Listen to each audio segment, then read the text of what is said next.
Hey guys what's up. तो बहुत बहुत स्वागत करता हूँ आप सभी का हमारे और आपके अपने यूट्यूब चैनल पे।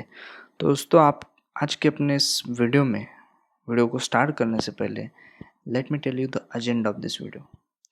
Yes, after watching this whole video you will able to solve any example of switching circuit. Yes, I said it right, any example of switching circuit. Book में दिए गए स्विचिंग सर्किट से related जितने भी question होंगे, जितने भी सम होंगे, आप आसानी से इस वीडियो की रेफरेंस से सॉल्व कर पाओगे। Let's get started. तो इस वीडियो में अपन पढ़ने वाले मैथमेटिकल लॉजिक का सब टॉपिक स्विचिंग सर्किट के बारे में। ये वीडियो जो है ये पार्ट 2 वीडियो है। पार्ट 1 वीडियो मैंने पहले अपलोड कर दिया है। इस वीडियो को अच्छे से समझने के लिए आई स्ट्रांगली रिकमेंड यू कि वो वीडियो आप ज़रूर देखें। It's presented by me, my name is Sumit सरabdar। Let me tell you one thing कि mathematical logic chapter board exam में 8 मार्क्स का वेटेज रखता है और बहुत ही इजी चैप्टर है और एग्जामिनर को इस टॉपिक में क्वेश्चन पूछने के लिए ज़्यादा स्कोप भी नहीं है। इसलिए क्वेश्चन का स्टैंडर्ड और क्वेश्चन का पैटर्न मैक्सिमम टाइम सेम रहता है। तो चांसेस बनते हैं कि लॉजिक में अगर क्वेश्चन पूछा जाए तो स्विचिंग सर्किट से रिलेटेड क्वेश्चन पूछा जा सकता है। तो अगर क्वेश्चन पूछा जाए तो आपको कुछ ऐसा क्वेश्चन दिखेगा एग्जाम में, आपको कुछ ऐसे सर्किट दिया रहेगा और क्वेश्चन दिया रहेगा, express the following circuit in the symbolic form of logic and write the input output table. एक ही क्वेश्चन में अपन को 2 क्वेश्चन दिए, एक तो सिंबॉलिक फॉर्म फाइंड करना है और साथ ही साथ इनपुट आउटपुट टेबल भी। तो देखते हैं अपन इसको कैसे सॉल्व करते हैं। Let's see the solution. तो देख दोस्त, सर्किट डायग्राम में अपन को कुछ स्विचेस दिख रहे हैं, S1, S2, S3 like this. तो अब अपन क्या करेंगे, इन स्विचेस को एज अ PQR अज्यूम करेंगे लाइक दिस। देखो, let P the switch S1, यानी कि S1 के लिए मैंने P अज्यूम किया। Similarly S2, Q the switch S2, R the switch S3, यानी कि S1, S2, S3 के लिए मैंने रिस्पेक्टिवली P, Q और R को अज्यूम किया। अब मैंने अपने प्रीवियसली वीडियोस में बताया था कि डैश का मतलब होता है निगेशन। अपन ने S1 के लिए अज्यूम किया तो किया है P, S1 डैश के लिए मैंने अज्यूम किया negation P। Similarly S2 dash के लिए निगेशन ऑफ Q। अब ये तो हो गया इसका नोटेशन। और एक बात, ये क्वेश्चन लिखते सॉल्व करते समय ये सब लिखना है, इसके लिए 1 मार्क रहता है। मैथ्स में स्टेप मार्किंग रहती है, 1 मार्क मिलता है इसका। अब जैसे कि अपन को क्वेश्चन में पूछा था कि express the following circuit diagram in the symbolic form of logic. अब देखते हैं इसका सिंबॉलिक फॉर्म। तो given circuit can be represented as, यानी कि जो अपन को सर्किट डायग्राम दी थी क्वेश्चन में उसका मैथमेटिकल रिप्रेजेंटेशन, सिंबॉलिक रिप्रेजेंटेशन देखते हैं अपन। तो वो कैसे आएगा, इस प्रकार से कुछ देखो, P एंड Q और in bracket negation P and negation Q and R। अब ये क्या आया, कैसे आया, इसके लिए मैंने पहले वाली वीडियो में सब बताया, डिटेल में एकदम अच्छे से समझा है। तो एक बार वो वीडियो देखो, ये सब कुछ समझ में आएगा। लिंक मैं नीचे डिस्क्रिप्शन में दे रहा हूँ। तो दोस्त, अपन ने क्वेश्चन में दिए गए सर्किट डायग्राम को फॉलो करके सिंबॉलिक फॉर्म तो बना लिया। अब अपन सिंबॉलिक फॉर्म को मद्देनज़र रखते हुए इनपुट आउटपुट टेबल बनाएंगे, क्योंकि क्वेश्चन में अपन को पूछा है कि find the input output table also. तो पहले तो अपन क्या करेंगे, सिंबॉलिक फॉर्म में अपन को जो भी इंडिविजुअल लेटर्स दिखेंगे, आसान भाषा में जितने भी अलग अलग लेटर्स दिखेंगे उनको एज अ कॉलम पहले लेंगे, सिंगल, हाँ सिंगल लेंगे पहले। तो देखो, जैसे कि यहाँ पे लेटर्स कौन कौन से है, तो देखो P है, Q, R, तो इनको लेंगे अपन। देखो P ले लिया, Q ले लिया, साथ ही R भी ले लिया, P, Q, R ले लिया। फिर निगेशन P और निगेशन Q। ये तो हो गए अलग अलग लेटर्स जो अपन को सिंबॉलिक फॉर्म में दिख रहे, उनको अपन पहले सिक्वेंशियली लेंगे। P, Q, R, negation P, negation Q ले लिया। अब क्या करेंगे, अब देखो जितने भी ब्रैकेट्स होंगे, अपन ने जो सिंबॉलिक फॉर्म बनाया सर्किट डायग्राम को फॉलो करके, अपन ने जो सिंबॉलिक फॉर्म बनाया उस सिंबॉलिक फॉर्म में जितने भी ब्रैकेट्स दिखेंगे अपन को उनको लेंगे, वो भी सिक्वेंशियली लेंगे। तो देखो मेरे को सिंबॉलिक फॉर्म में 3 ब्रैकेट दिख रहे हैं। एक देखो रेड कलर में एक स्क्वायर ब्रैकेट है और ग्रीन कलर के 2 ब्रैकेट है। तो देखो पहले ब्रैकेट मेरे को दिख रहा है वो रेड वाला, लेकिन ब्रैकेट्स अपन कैसे सॉल्व करते रहे, ब्रैकेट्स के एग्जाम्पल अपन सॉल्व किए, तो वो कैसे सॉल्व करते, अंदर से बाहर की ओर सॉल्व करते ना अपन। तो यहाँ पर भी सेम स्टेप फॉलो करेंगे। देखो मेरे को एक ब्रैकेट दिखा रेड कलर का, वो बड़ा बड़ा ब्रैकेट, उसमें 2 ब्रैकेट है अंदर। तो मैं क्या करूँगा, सिक्वेंशियली उनको पहले लूँगा। तो देखो मैंने पी एंड क्यू ले लिया, फिर ये तो हो गया। फिर उसके बाद एक ब्रैकेट है negation P and negation Q, उसको ले लिया, ये 2 ब्रैकेट हो गए। फिर अब मैं जिस ब्रैकेट के अंदर ये 2 ब्रैकेट है उसको लूँगा। तो देखो फिर मैंने होल ब्रैकेट एज ले लिया, पी एंड क्यू और negation P and negation Q. अब अपन ने इंडिविजुअल लेटर्स भी ले लिए, अपन के ब्रैकेट्स भी लेकर ख़त्म हो गए। अब तो कुछ बचा ही नहीं ना, अब अपन पूरा का पूरा सिंबॉलिक फॉर्म ही लेंगे। तो देखो ऐसे, ये हो गया इसका रिप्रेजेंटेशन। ये प्रोसेस अच्छे से फॉलो की ना, तो मतलब एग्जाम्पल आपका 70 to 80% एग्जाम्पल यहीं पे कवर हो गया। तो आगे का देखते हैं अपन कैसे फॉलो करते। तो देखो यहाँ पर अपन ने सिंबॉलिक फॉर्म फाइंड कर लिया। सिंबॉलिक फॉर्म से अपन ने इनपुट आउटपुट टेबल का फॉर्मेट सेट कर लिया। अब अपन क्या करेंगे, इस इनपुट आउटपुट टेबल को अपन देंगे इनपुट। तो देखो क्योंकि यहाँ पर 3 स्टेटमेंट है, आसान भाषा में है, क्योंकि यहाँ पर 3 लेटर्स है पी क्यू और आर, तो हर एक कॉलम को अपन 8 इनपुट देंगे। तो हर एक कॉलम को अपन 8 इनपुट देंगे। जैसे कि अपन अगर खाली 2 स्टेटमेंट रहते पी और क्यू रहते, तो अपन क्या करते थे, हर एक कॉलम को 4 इनपुट देते थे। उसका एग्जांपल अपन आगे देखेंगे, उसका एग्जांपल नेक्स्ट वाला एग्जांपल अपन उसी का देखेंगे। लेकिन यहाँ पे देखो, यहाँ पर 3 स्टेटमेंट है पी क्यू और आर, तो हर एक कॉलम को अपन 8 इनपुट देंगे। तो पी के लिए क्या इनपुट रहेगा, तो पी के लिए इनपुट रहेगा, पहले 4 वाले में दूंगा टी और लास्ट वाले 4 दूंगा एफ। लेकिन यहाँ पर एक ट्रेजेडी ये है कि यहाँ पर अपन टी और एफ यूज़ नहीं कर सकते। तो यहाँ पर अपन यूज़ करेंगे टी के जगह 1 और एफ की जगह 0। खाली इतना ही है बस। पहले पी के लिए मेरा इनपुट टेबल क्या रहेगा, पहले 4 वाले 1, फिर अगले 4 वाले 0। सिमिलरली क्यू के लिए क्या दूंगा मैं, पहले 2 टी, फिर 2 एफ, फिर बाद में 2 टी, फिर एफ। ऐसे 2-2 के स्लॉट में दूंगा मैं, T T F F T T F F, लेकिन सिर्फ टी की जगह 1 पुट करूंगा और एफ की जगह 0। तो देखो पहले 2 आ गए 1 1, फिर 0 0 1 1 एंड सो ऑन। अब आर के लिए क्या करेंगे, ऑल्टरनेट देंगे। यही इनपुट अपन ऑल्टरनेट देंगे, यानी कि पहला होगा 1, फिर 0 1 0 एंड सो ऑन। पी के लिए अपन ने पहले 4 दिए 1 1, फिर 0 0।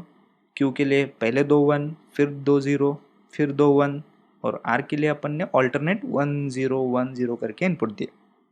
ये फॉर्मेट हर 3 स्टेटमेंट वाले एग्जाम्पल के लिए सेम रहेगा। अब निगेशन पी देखते हैं अपन। निगेशन पी के लिए क्या करेंगे रे, जो पी का टेबल है, यानी कि पी का कॉलम, जो कॉलम नंबर 1 है, जो नीचे आपको नंबर दिख रहे हैं 1 2 3 4, वो कॉलम नंबर है। तो देखो मैं कॉलम नंबर बताता हूँ, आप देखना। जो कॉलम नंबर 1 है जो पी का, उसी का हम ऑपोजिट लिखेंगे निगेशन पी में। तो देखो जहाँ पर 1 होगा तो निगेशन पी में अपन लिखेंगे 0, 1 होगा तो 0 लिखेंगे, और 0 होगा तो 1 लिखेंगे। सिर्फ इतना ही करना है। निगेशन क्यू के लिए क्या करेंगे अपन, निगेशन क्यू के लिए अपन क्यू का कॉलम उल्टा लिखेंगे, 1 होगा तो 0 लिखेंगे और 0 होगा तो 1 लिखेंगे, लाइक दिस। अब नेक्स्ट कॉलम है हमारा पी एंड क्यू का। मैं ये मैंने पहले वाले वीडियो में अपने बता चुका हूँ। देखो लॉजिक चैप्टर से रिलेटेड मैंने 4 या 5 वीडियोस अपलोड किए, मैक्सिमम 15 से 20 मिनट के वीडियोस है सभी। और उन वीडियोस में मैंने जो एग्ज़ाम में प्रॉपर पूछे जाते हैं उसी के रिलेटेड मैंने कॉन्सेप्ट पढ़ाए, उसी के रिलेटेड मैंने एग्ज़ाम लिए। एग्जाम्पल वही आएंगे ऐसा नहीं है, लेकिन कॉन्सेप्ट 90 to 95% कॉन्सेप्ट यही आएगा आपके। जैसे कि मैंने पहले बताया, लॉजिक चैप्टर में क्वेश्चन पूछने के लिए ज़्यादा स्कोप नहीं है। तो एक बार आप वो प्लेलिस्ट पूरी देख लीजिए, मैं नीचे लिंक नीचे डिस्क्रिप्शन में दे रहा हूँ, तो आप हो सके तो आप वो ज़रूर चेक कीजिए। तो देखो एंड के लिए मैंने वहाँ पे पढ़ाया था कि अगर दोनों स्टेटमेंट ट्रू रहेंगे, यानी कि इस कंडीशन में दोनों स्टेटमेंट अगर 1 1 रहेंगे, तो हमारा आंसर जो आएगा, वो आउटपुट जो आएगा वो 1 रहेगा। जैसे कि देखो 1 1 1, और हमें चेक कहाँ पे करना है, P एंड Q के कॉलम में, यानी कि फर्स्ट और सेकंड कॉलम में अपन चेक करके वैल्यूज सिक्स कॉलम में पुट करेंगे। तो देखो P एंड Q 1 1 1, खाली यही फॉलो करना है, और 1 1 1 ये फॉलो नहीं हो रहा तो अपन लिखेंगे 0। तो देखो वैसे लिखा है। नेक्स्ट कॉलम क्या है, negation P and negation Q। तो अब अपन क्या करेंगे, column number 4 and column number 5 को चेक करेंगे। तो देखो सेट सिंबल सेम है, एंड का ही है, तो सेम रूल फॉलो करेंगे, 1 1 1 अदरवाइज 0। तो देखो वही सिर्फ वैल्यूज पुट किए हैं मैंने। Next column in bracket P and Q और in bracket negation P and negation Q। अब सिंबल चेंज हो चुका है, यानी कि और का आ चुका है। अब और के लिए मैंने बताया था कि क्या रहता है, 0 0 0, यानी दोनों स्टेटमेंट्स अगर फॉल होंगे तो हमारा आउटपुट जो आएगा वो फॉल्स रहेगा। और हम अपन चेक किस में करेंगे, चेक अपन करेंगे कॉलम नंबर 6 और कॉलम नंबर 6 और 7 में चेक करके अपन वैल्यूज जो आउटपुट आएगा वो अपन पुट करेंगे कॉलम नंबर 8 में। तो इसी प्रकार से बाकी के वैल्यूज अपन ने पुट किए। अब लास्ट कॉलम एकदम वो हमारा रहेगा फाइनल आंसर। तो देखो यहाँ पे P एंड Q और negation P and negation Q and R। अपन को ये जो अपन ने कॉलम नंबर 8 को अपन कॉलम नंबर 3 से 3 और 8 के बीच में अपन कंपेयर करेंगे, जो आउटपुट आएगा वो लिखेंगे अपन 9 में। दोनों के बीच में जो सिंबल है वो और का है, यानी कि 0 0 0 रहेगा तभी अपन 0 लिखेंगे, अदरवाइज 1। तो देखो ऐसा है। तो ये हो गया हमारे पूरे क्वेश्चन का आंसर। तो इतना लिखने के बाद, सब स्टेप वाइज लिखने के बाद आपको 4 मार्क्स मिलेंगे। ये 4 मार्क्स का क्वेश्चन है भाई लोग। तो अच्छे से फिर एक बार अगर वीडियो समझ में नहीं आ रही तो कमेंट में पूछ देना।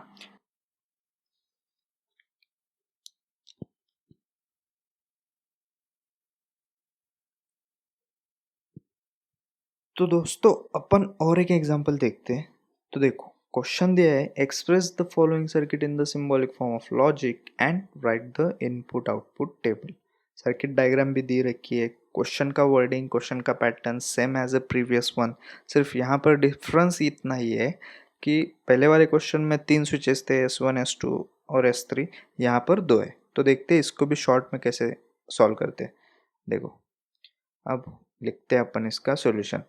जैसे कि मैंने पहले बताया, फर्स्ट स्टेप अपन क्या करेंगे, अज्यूम करेंगे। S1 के लिए P, S2 के लिए Q, डैश का मतलब होता है निगेशन, इसलिए S1 डैश के लिए negation of P, S2 dash के लिए निगेशन ऑफ Q।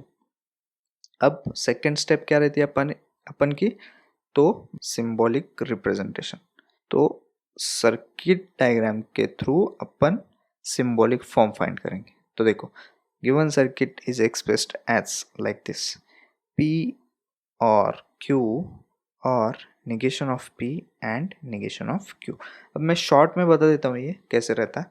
तो देखो अपन को जो क्वेश्चन में सर्किट डायग्राम दी रहती है उसमें स्विचेस अगर एक दूसरे के सीरीज में होंगे, जैसे कि इस एग्जाम्पल में S1 डैश और S2 डैश एक दूसरे के सीरीज में है, एक दूसरे के आमने सामने है ना, तो उसको बोलते हैं अपन सीरीज में है। S1 डैश और S2 डैश एक दूसरे के सीरीज में। सिमिलरली S1 खाली सिर्फ S1 ना, S1 और S2 एक दूसरे के पैरेलल में, एक दूसरे के नीचे होंगे तो पैरेलल, एक दूसरे के आमने सामने रहेंगे तो सीरीज। तो अगर स्विचेस एक दूसरे के पैरेलल में होंगे, यानी कि एक दूसरे के नीचे होंगे, जैसे कि S1 और S2 है, तो उनके बीच का सिंबल रहता है वो और का रहता है। और अगर स्विचेस एक दूसरे के सीरीज में रहेंगे, यानी कि एक दूसरे के आमने सामने, जैसे कि S1 डैश और S2 डैश है, तो उनके बीच का सिंबल रहता है एंड। तो वही सिर्फ है, यहाँ पर वही दिखाया गया है। तो अपन की नेक्स्ट स्टेप क्या रहती है, सिंबॉलिक फॉर्म तो अपन ने फाइंड कर लिया।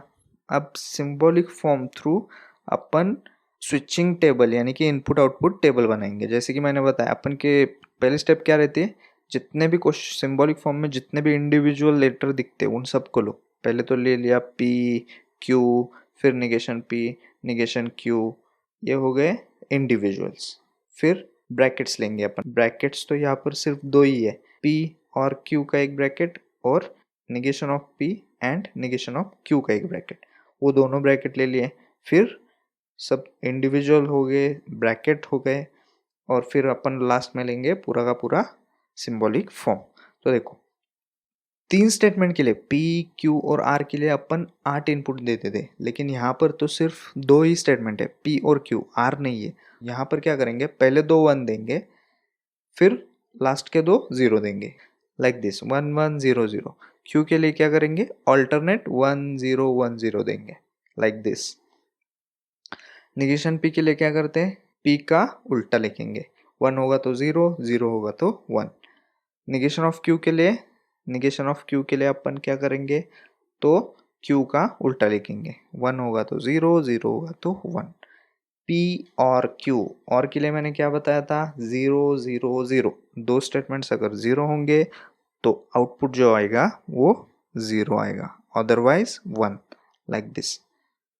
अब negation of P and negation of Q, and के लिए क्या कंडीशन रहती है, एंड की कंडीशन रहती है 1 1 1। दोनों स्टेटमेंट्स अगर ट्रू रहेंगे तो ही ट्रुथ वैल्यू यानी कि आउटपुट ट्रू आएगा, अदरवाइज 0। देखो जैसे कि negation of P and negation Q में कंपेयर करेंगे अपन, और 1 1 1 फॉलो हो रहा होगा तो ये अपन 1 लिखेंगे, otherwise 0, like this. And last but not the least, P और Q और negation of P and negation of Q, ये कुछ इस प्रकार से आएगा, यानी कि कॉलम नंबर 5 P और Q and column number 6 negation of P and negation of Q, इन दोनों में अपन कंपेयर करेंगे। दोनों के बीच का सिंबल जो है वो है और का, और की कंडीशन रहती है 2 स्टेटमेंट्स अगर 0 रहेंगे तो ही अपन 0 लिखेंगे, अदरवाइज 1। तो देखो यहाँ पर कहीं पर भी 2 0 अपन को नहीं मिलेंगे, तो पूरा का पूरा लास्ट का टेबल जो आएगा वो 1 1 1 आएगा। तो बस हो गया सॉल्व क्वेश्चन, इतना ही है।